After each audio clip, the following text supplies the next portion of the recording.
I've been looking forward to seeing Kate, the violent action thriller starring Mary Elizabeth Winstead, ever since I saw the teaser trailer. I've now watched it. Should you?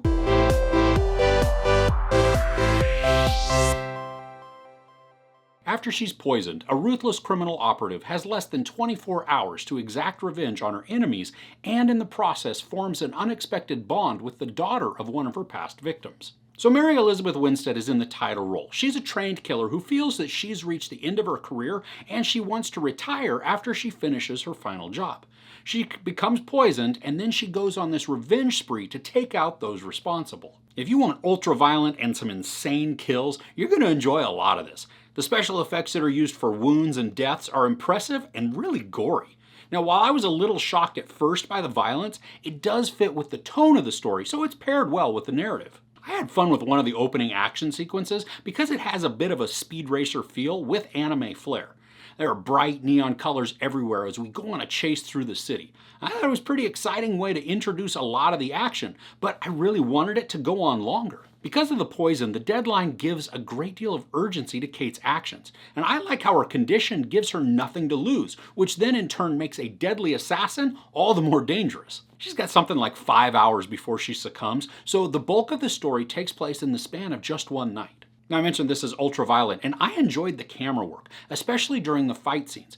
Now, while not all of the choreography was convincing, the camera work was still impressive. The fights are stylistic and intense, but there are moments where the characters' movements feel slowed down just in order to allow them to complete all their moves. Now, the soundtrack is great. There's a mix of pop and rock, and a lot of the time it's female-led vocals, which, side note, if you've ever seen a metal band with a female lead singer, it's often just really amazing. Now, the story progression is pretty predictable, but as long as the action was happening, I was having mild fun. As a feature of this particular story, we know that at some point there will be the reckoning of feelings, that, some truths will have to be laid out, and of course people will be devastated by what they learn. It's meant to bring some humanity to a character with wonky morals, so in that area it's a little predictable. But then there are other elements that I just didn't see coming. And for a story with a built-in time constraint, there's a portion of this that loses a lot of its urgency.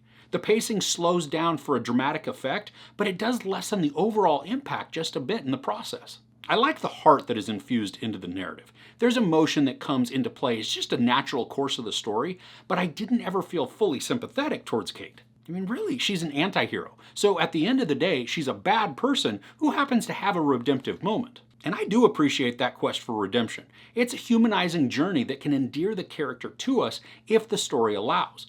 And in this, it works to a degree. We're given the opportunity to see growth and change in Kate, which I think is needed so that she doesn't become one of the people that she's fighting against. Now, you may hear comparisons like Kate is the female John Wick, and I can see that from the action angle and the fact that she's a trained killer. But this isn't the first time that we've seen a woman kicking butt in a film. I think more so if this was going to be compared to John Wick, it would be in the stylism of the environments and the action. But also, that being said, if you're a fan of the John Wick series, don't go in expecting to have the same level of everything in this. I mean, there are some similarities, but John Wick is just more. Now, in addition to Mary Elizabeth Winstead, Woody Harrelson has a role in this. He's her handler/mentor, and he works to a varying degree within the story.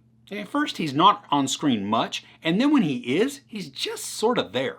I didn't get a sense of power from him, or threat, control, or even really influence. And maybe that's how the character is written, or maybe it's in the directing, but however it is, he's just not a powerful presence in the narrative, even though he is integral in a way to the story. Miku Martineau plays Ani, a young girl that Kate sort of befriends. I mean, that's not entirely accurate, but I'm not really sure the best way to classify their relationship without spoiling it all, so I'm just going to go with befriends. Ani is snarky and spunky, and I like the addition of her to the story. I don't think her character is unique, but I did enjoy the performance, especially her timing and her chemistry with Kate. This is basically just a revenge story that will make you ready for a bit of the old ultra-violence. Now, once Kate begins her journey, we can see the trajectory of the story, and it doesn't really ever veer away from that. I think the biggest risk the film takes is giving the main character a time limit on her life, with seemingly, no hope for survival. I appreciate what the film is doing and the quest we go on along with Kate. Now, I think Winstead was a great choice for the character, and she certainly brings the hurt when it comes to the action. I do wish, however, that the story itself would have been more engaging.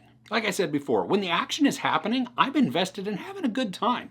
When the story pauses in the attempt for quieter emotion, it only sort of works, but we still feel the shift in pace. I had some fun while watching, and its relatively short runtime of an hour and 46 minutes does go by fairly quickly.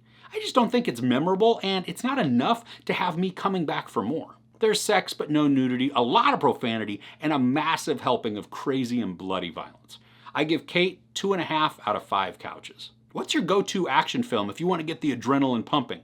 Or maybe you have a guilty pleasure action movie that's all fluff, but still a ton of fun. Either way, let me know what you like to watch in the comments below. If you enjoyed this review, please give it a like. Also, don't forget to share and subscribe. I'm Chris. This is Movies and Munchies. Thanks for couching with me.